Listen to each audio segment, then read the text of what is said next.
So welcome everybody to starting a Sackness chapter webinar. I'm Eric Uriel and I'm the National Chapters Manager here at Sackness. During this webinar, I'll be talking about the impact of Sackness chapters, the process to become an official Sackness chapter, and then provide you tips on getting started. And then we will have Q&A session. So if you have questions, highly recommend that you use the Q&A feature of the webinar to submit those questions. I know I have a list of questions that were submitted already, but in case something comes up, definitely feel free to submit it there. So for new attendees to Sackness, I just quickly wanted to go over what is Sackness in general. Sackness is a fully inclusive organization dedicated to achieving true diversity in STEM, where the field, including leadership positions, reflect the demographics of the population.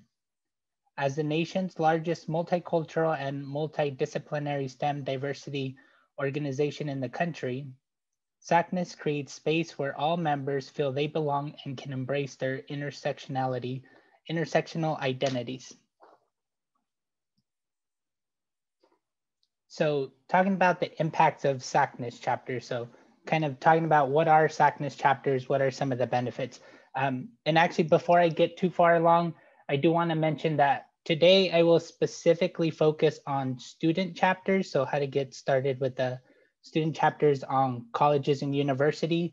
At a later time, we will have a separate webinar that does focus on professional chapters, but I do want to share that for folks that are on this webinar that are interested specifically on professionals. We'll have that as a separate webinar, as today we'll focus specifically on the student groups. So we currently have 118 Sackness chapters across the US, including Puerto Rico and Guam. So main reasons why students join Sackness chapters is really two major things. One is for being part of a supportive community. And then the second thing is getting that professional development to help them succeed in their careers. For that supportive community, it can include basically having like tutoring or mentoring, just being part of a group that's really inclusive and has the same goals as individuals do. Professional development can really differ depending on the audience of your students. So again, our Sackness chapters can really range from being at community colleges, any four-year institutions that focus on undergraduate students. We have chapters that are specifically focused on graduate students, and then we have other chapters that focus on both undergraduate and graduate students. So depending on how your institution is set up, you can definitely set up a chapter to focus on any of those groups. Chapters also advocate for diversity, inclusion, and equity in STEM. This can be both at your home institution or in your local community, specifically like working with K-12 schools. So some examples of this could be having speakers or panelists at your activities that talk about the importance of diversity and inclusion in STEM. We have chapter members that work with their advisors and are actually able to advocate with leadership at their institution to talk about the importance of having diversity on their respective campuses. A lot of chapters do, as I mentioned, local community activities. That can include just talking to local high school or middle school classes, letting them know about what opportunities are available for them in any of the STEM fields, really just providing that awareness of why it's important for them to be able to pursue these careers in STEM. So those are broadly some of the impacts and the benefits of being a part of a Sackness chapter. I now want to talk about the process of becoming an official chapter. So the requirements, let me actually make sure, pull up the chat just to make sure I'm not missing anything on there.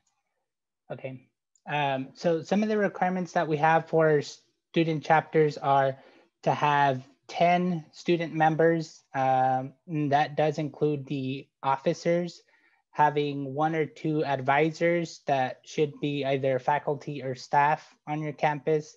And then as far as activities, hosting anywhere between like 10 and 12 activities per year. We do highly encourage chapters to collaborate with other student organizations or student resource centers on your campus, right? So if you know of a similar group on your campus or resource centers that, for example, is doing activities that are similar to yours. So for example, if you're planning to do a workshop on like how to do a resume or a CV, but you know other groups that are also planning to collaborate with them, pull your resources together. You can do these co-hosting events, and those would definitely count towards your respective chapter's activities. That's also a great way to really help expand the awareness of your chapter on campus, right? So that other people are more aware of your chapter by getting more exposure that way as well. So highly encourage that collaboration when possible. I'm now going to talk about kind of 3 key milestones as you're getting started. So the first milestone is really getting established as a chapter on your campus. So we do expect all of the chapters that before they apply through the Sackness website to become an official chapter through us. We do expect that you first become a recognized official student group on your respective institution. Typically, chapters host like a few events before they apply to become a Sackness chapter.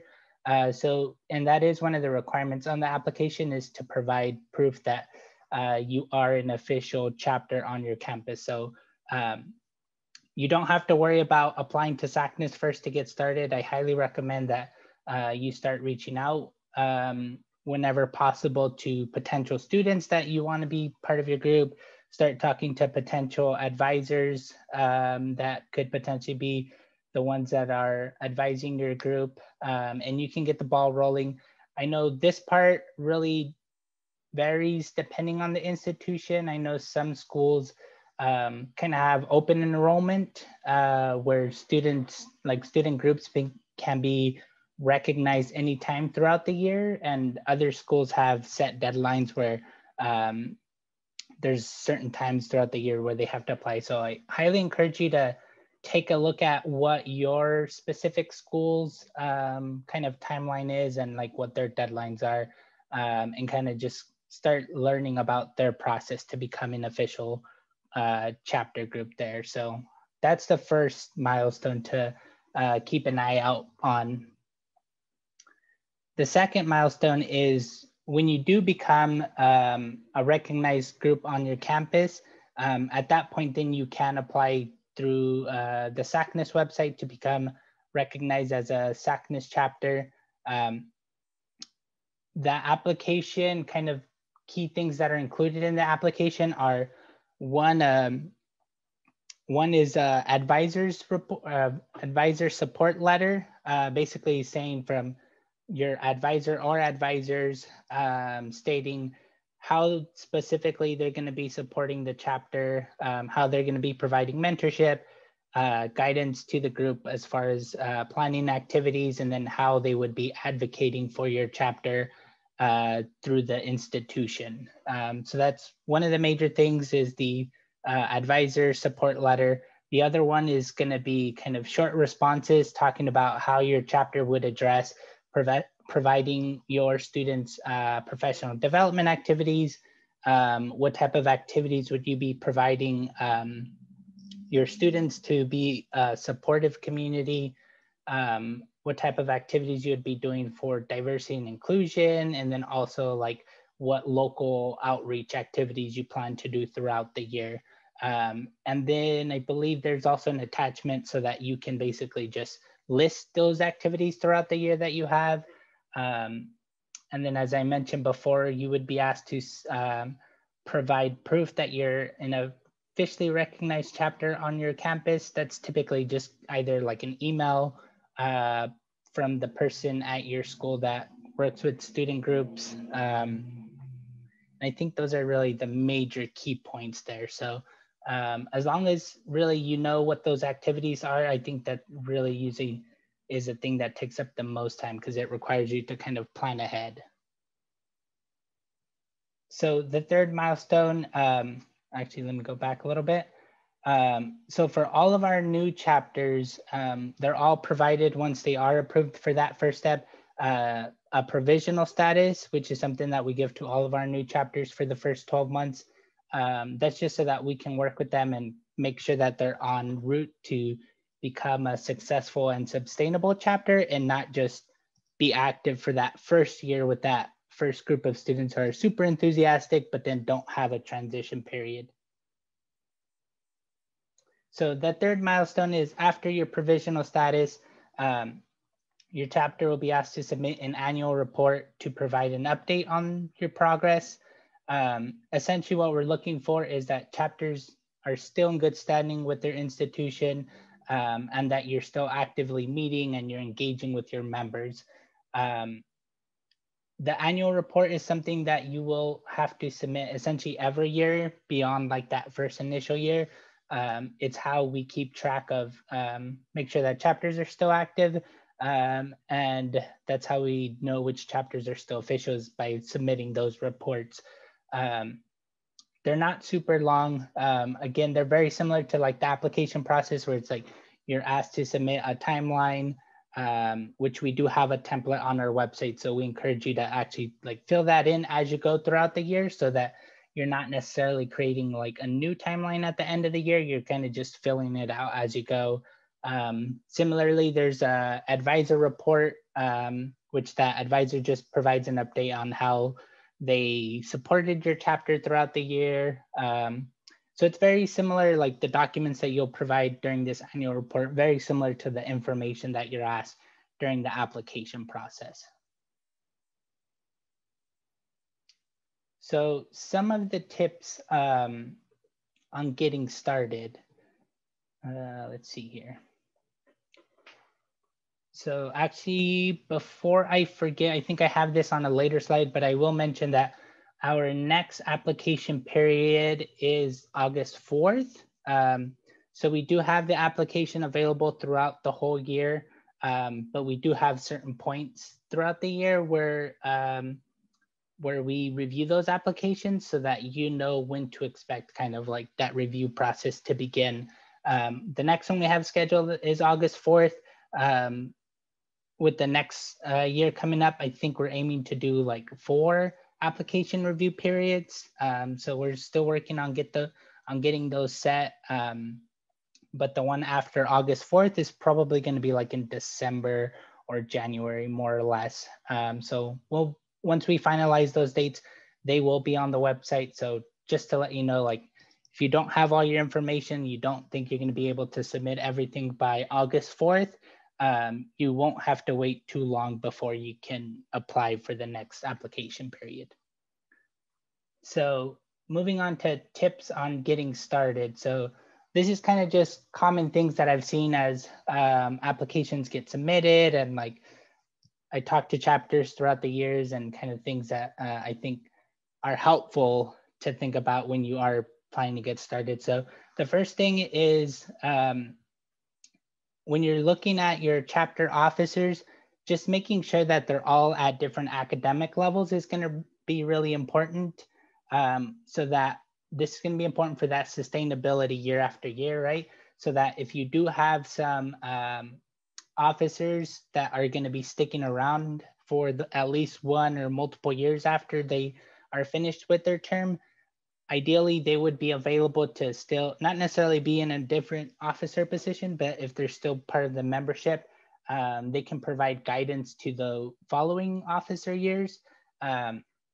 So just as an additional resource, the main thing here is to try to avoid is really having like all of your beginning officers being all seniors, or if you're like in a grad student group, just avoiding all of your officers being in that very last year before they are graduating, because chapters that we've seen in that position, typically like that group is super excited, but if they don't have a transition or a clear transition plan for the following year, then basically they are all gone in 1 year, and it's very difficult for the chapter to continue afterwards if there's not kind of that institutional knowledge that's retained with students. Obviously, the office or the advisors will still be the same throughout the year, but just kind of something to consider is having chapter officers that are in different academic levels. That also helps the younger students or the students in kind of barely beginning in their academic level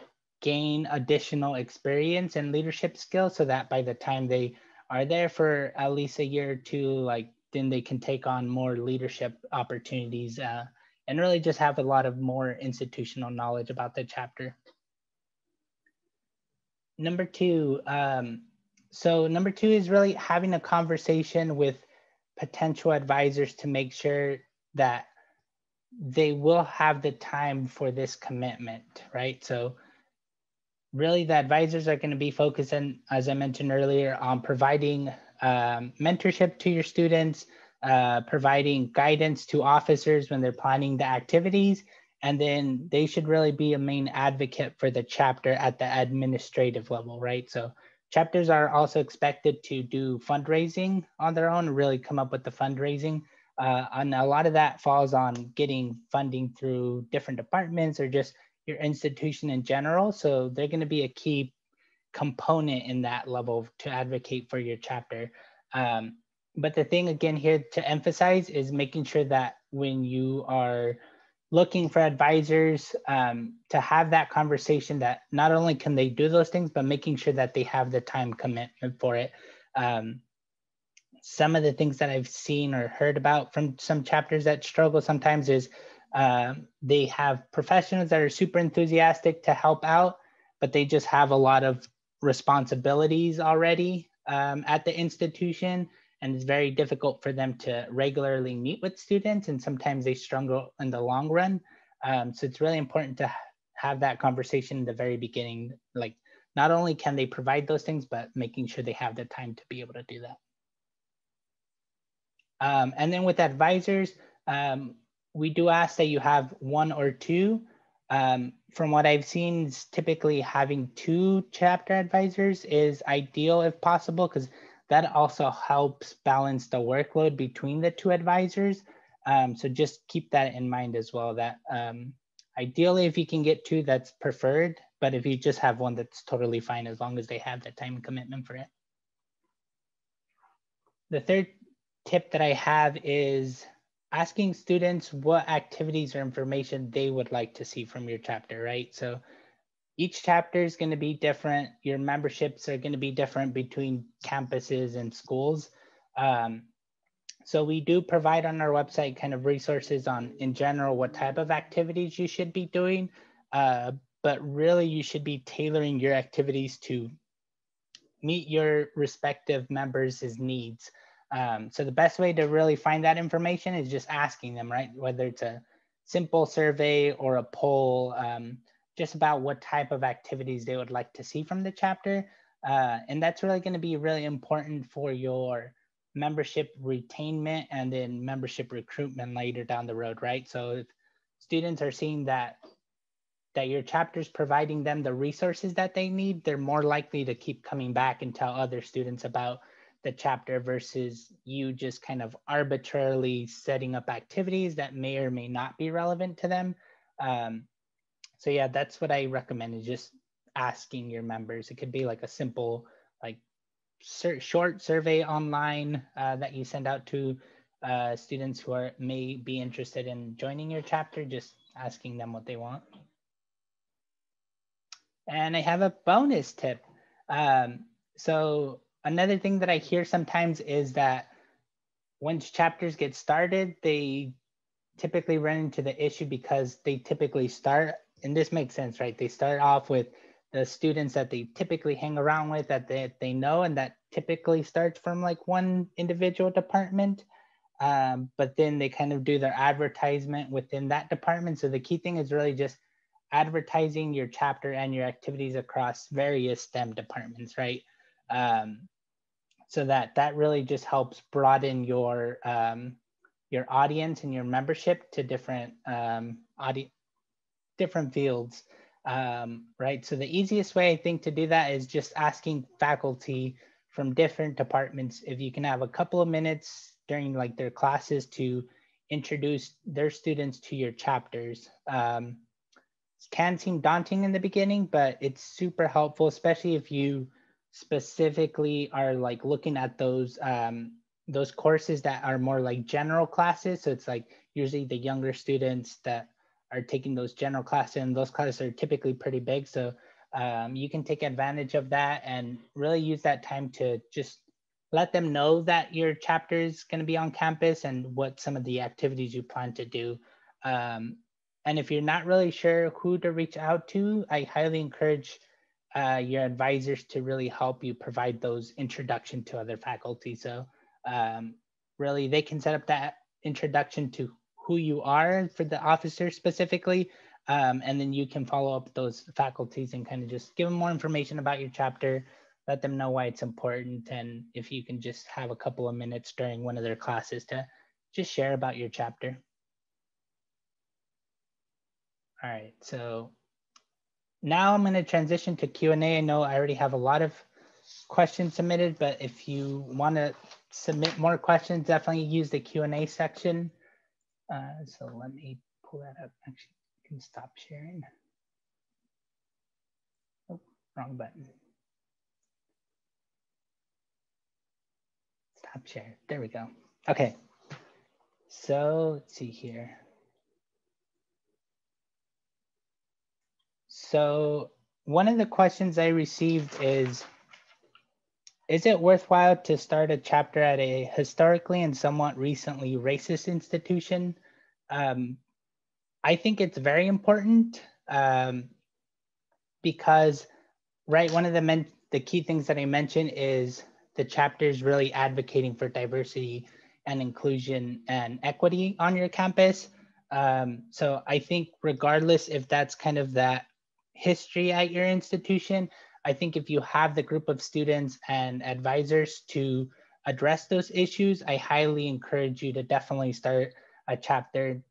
Might even say it's even more important at those institutions, right? So that you bring up this awareness of why it's super important to have diversity and inclusion on your campus. So yes, thank you for that question. And again, I received a bunch, so I might not be able to get to all of them, but I'm going to try to get as many as I can. Let's see, are there any annual reporting requirements once an official Sackness chapter is established? Yes, so once basically annual reports are going to be asked for every chapter every year. And again, that's how we establish or make sure that chapters are still active. So right now for our current chapters, the annual reports are due on May 16th for our current chapter. So once you get started, you'll be asked for that the first year you're done, but then every year after that, you'll be asked to submit the annual report as well. Let's see.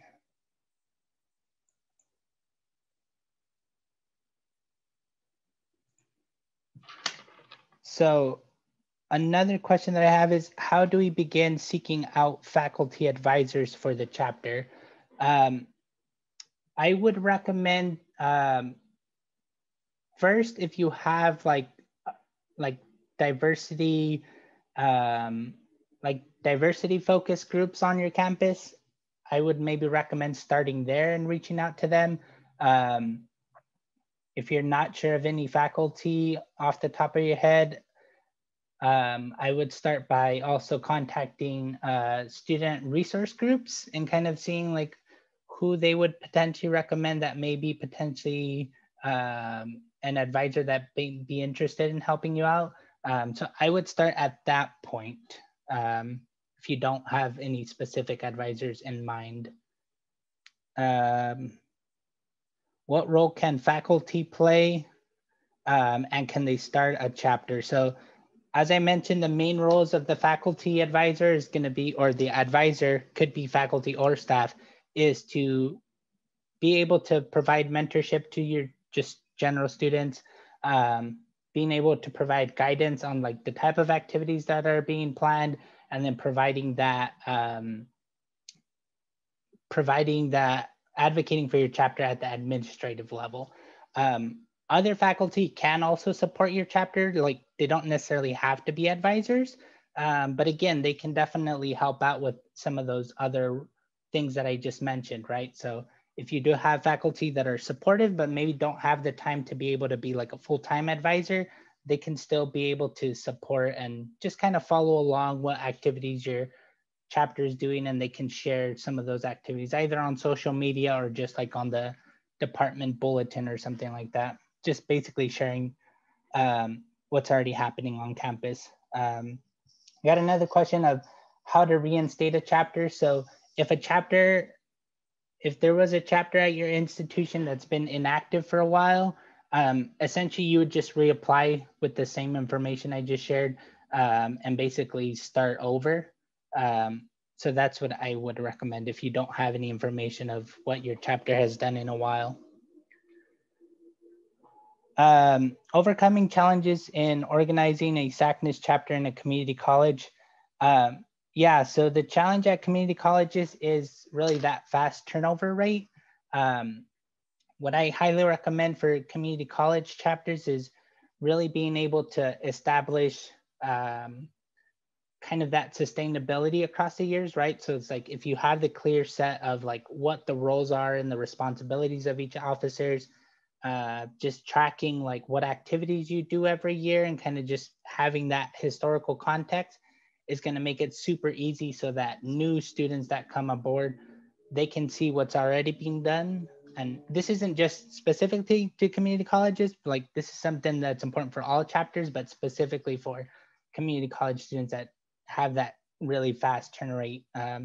Having those documents in place is going to be super important, and really specifically at the community college, having a strong advisor or advisors is going to be really important because they're really going to be the ones that are retaining that institutional knowledge. But I still do highly recommend trying to get chapter started at community college, which is one of our focus areas. See some other questions I have on here.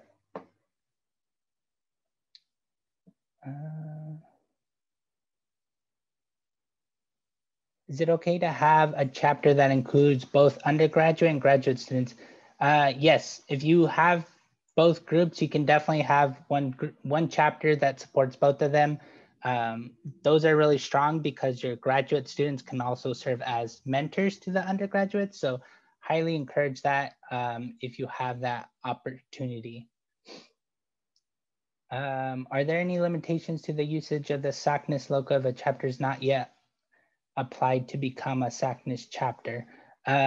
So if you are planning to use a chapter, like if you're planning to start a chapter, but you're not officially recognized, on our website, if you go to sackness.org/chapters, we do have a resource page that does have a general chapter logo.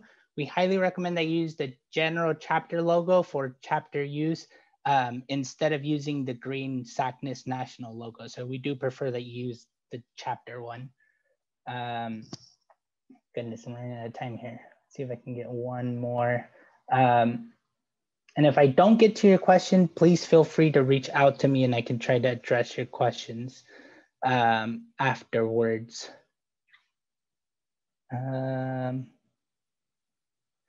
Does Sackness provide support to chapters in terms of chapter activities, guest speakers, or other? Yeah, so as I was just mentioning, we do have a chapter resource page now that has a list of a bunch of activities that chapters have done in the past. I highly encourage you to look at that. Again, that's under sackness.org/chapters, and then it's under the resource link on the bottom there.